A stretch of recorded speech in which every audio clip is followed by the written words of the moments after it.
not booking a show. This time, I am booking a run. A World Championship run. A well-deserved World Championship run for Mr. Bobby Lashley. So, let's just start by looking at why Bobby deserves this. Mostly it's because he's a beast, as he has demonstrated. But, he's main event caliber, right? He could be in the main event if they let him. And we've seen him in the main event in Impact. He was a champion. But since he's come back, he's just been treated like shit. So, yeah, he's stuck in the lower mid-card until very recently. So, yeah. Since forming the Hurt Business, though, that's when he sort of started to go on a rise again. So, yeah. So, basically, he's come back, done a few tag things, gone to a feud with Sami Zayn, which includes Bobby Lashley's sisters. The less we say about that, the better. Then he tries to go after the Universal title, but he wasn't able to become number one contender. Right, we all thought he was, because apparently it was meant to be him versus Brock. Brock was the champion, yep, blah blah blah. Couldn't become number one contender because of Roman, yep. Then he brings in Lio Rush to be his hype man. Then he re-enters a feud with Elias, which he was in when he was doing his tag shit. And yeah, he just hasn't been very special. So yeah, then they did the whole friggin' marriage with Lana bullshit. Let's not talk about that either. The less we say about that, the better. And yeah, he at WrestleMania this year, he lost to Aleister Black. That's not very good, because although Aleister Black, right, really, really great, could be main event as well. If you're losing to Aleister Black, who they do nothing with ever, means that you're not very high up on the pecking order. But then obviously, MVP, Hurt Business, blah blah blah. We are pretty much where we're at now, where he's Universal Champion and he's dominant. So, with saying that, here's how I'd book him from now to Mania 38-ish, since we need a time frame. Let's say Survivor Series to there, to Mania 38, right? So we've got a decent chunk of time there. Hell, we've got over a year.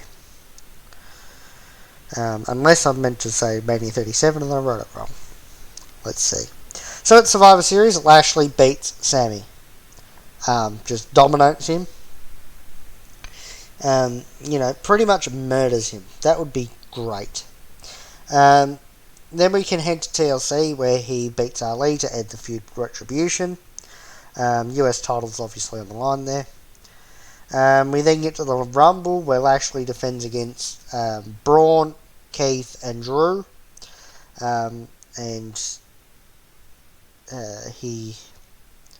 He wins by pinning McIntyre after Lee and Braun take each other out as well. Right, that's important.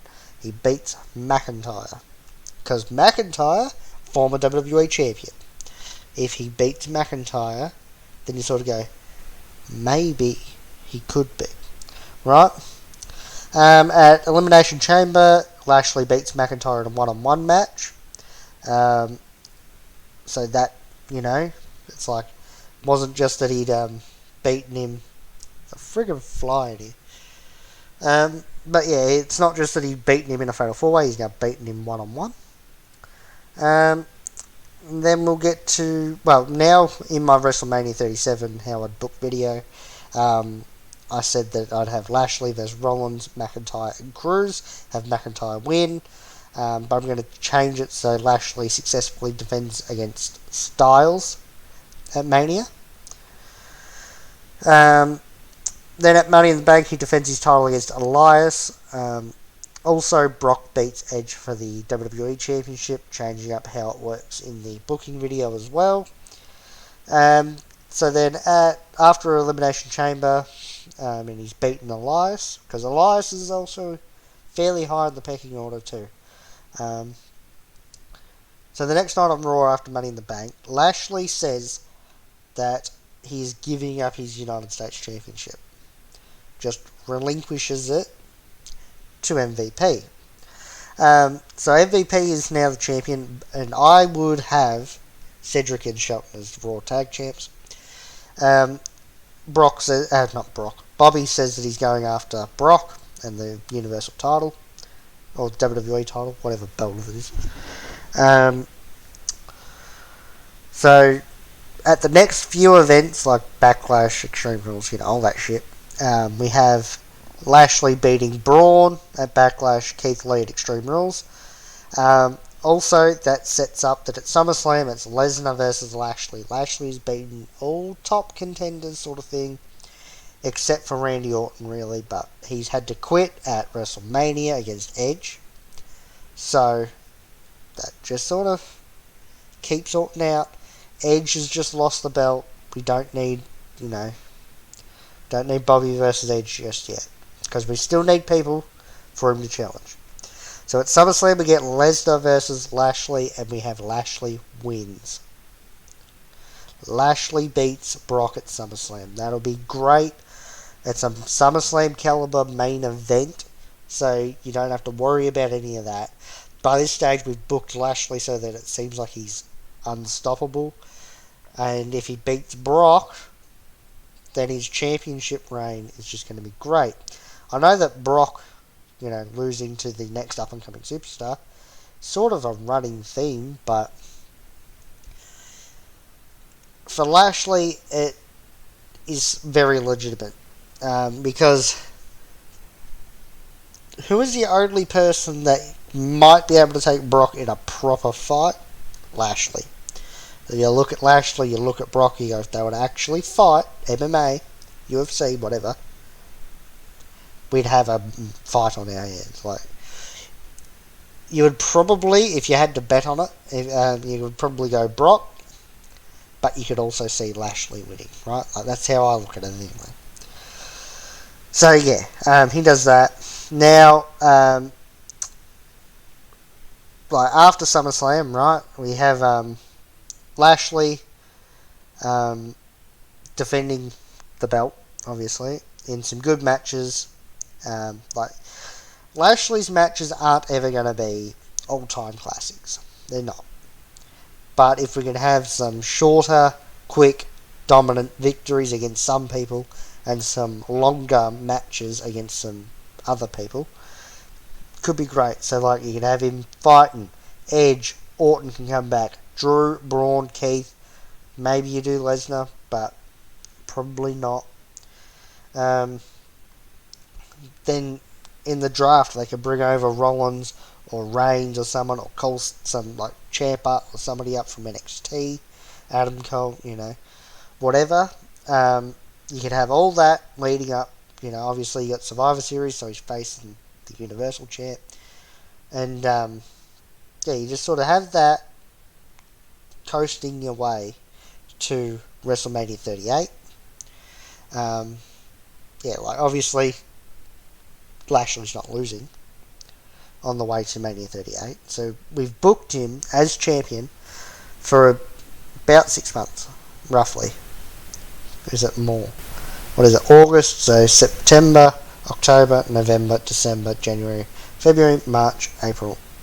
So 8 months. 8 months he is champion for. Pretty good,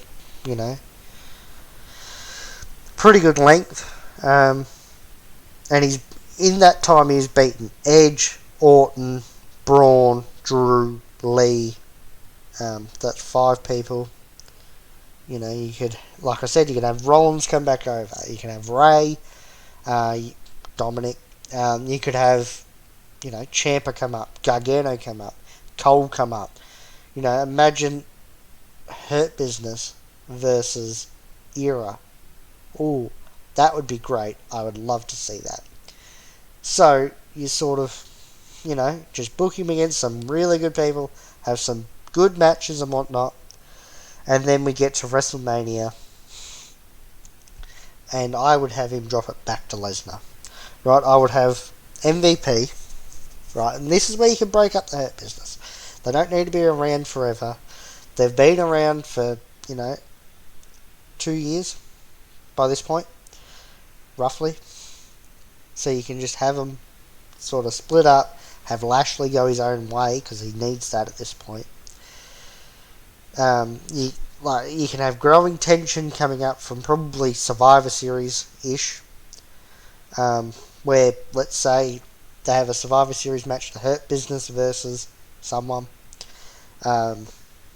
and all 3 members of the Hurt Business, except for Lashley, obviously, are eliminated quite quickly, and Lashley has to go 4 on or 5 on 1 or whatever, whatever. Sort of just book it so it works. Like, even if it was the Hurt Business and somebody else versus 5, and the 4 of them get eliminated, down to Lashley against 5. Although it's Survivor Series, he's champion, so doesn't matter. So, yeah, I don't know. Maybe you've got the other 3 Hurt Business guys doing whatever, and they lose. Lashley wins. Lashley's getting a bit pissed. MVP is the one that keeps setting up matches for him against guys like Keith Lee and Braun and whatever, and they're getting closer to beating him and, all that shit. So he's getting a little bit pissed with MVP because you're booking me in matches that are like, might take my belt from me. And then it comes to, like, whoever wins the Rumble challenges for the Universal title. So then MVP gets on the mic after Chamber, or if they're doing Fastlane after that, whatever.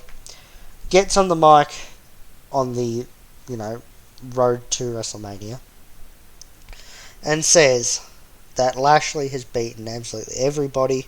He's beaten most of them twice. That's a big line over there. He's beaten them twice. And there's nobody left for him to beat. We've had people come over from SmackDown. He's beaten them. We've had people come up from NXT. He's beaten them. Hell, you could have him square off against Volta at some point. Hell, the UK's best. He's beaten them. Who else is there? Brock Lesnar. Brock Lesnar comes back, says, hey, you've beaten me once, ages ago. I want another shot. And then at WrestleMania, Lesnar beats him, and Lesnar gets the belt back. It doesn't screw Lashley, because Brock's won one, Lashley's won one. Some point down the track, they're going to meet again. And maybe he retires Brock. Maybe. Maybe at WrestleMania the next year, so Mania 39, Brock and Lashley again. And if Brock loses, he retires. If Lashley wins, he's the champion and retires Brock. Lashley won the Rumble to set that up too. That could be all. That could be something. Because at this point, we're having that happen, and Lashley will get pissed because he lost the belt thanks to MVP. He's now separated from the Hurt Business. Maybe even has a feud with MVP, who happens to be a US champion at the point. Whatever. Then goes on, fights, Braun, Keith Lee and all them again. Maybe he gets swapped over to SmackDown, fights Reigns and, whoever. Depending on what the rosters are looking like, obviously. So, yeah, that's how I'd book it. He's still credible at the end of his run, and eventually he's going to get another shot at Lesnar, and he's going to win, and, all that. And it's just booked him dominantly against some top-level people, incorporating his US Championship run as well, and the way he gets rid of that, he's no longer US Champion, by choice. And his choice to be no longer US Champion made him WWE Champion. That's how I would book it. So, let me know what you think about that in the comment section down below. Yeah. Like and share the video, subscribe to the channel, hit the notification bell, follow the Facebook, Twitter, and Twitch in the comment. In links to those are in the description. Is what I was trying to say. Links to the Facebook, Twitter, and Twitch are in the description. Follow them. And yeah, other than that, thanks for watching. Goodbye and good night.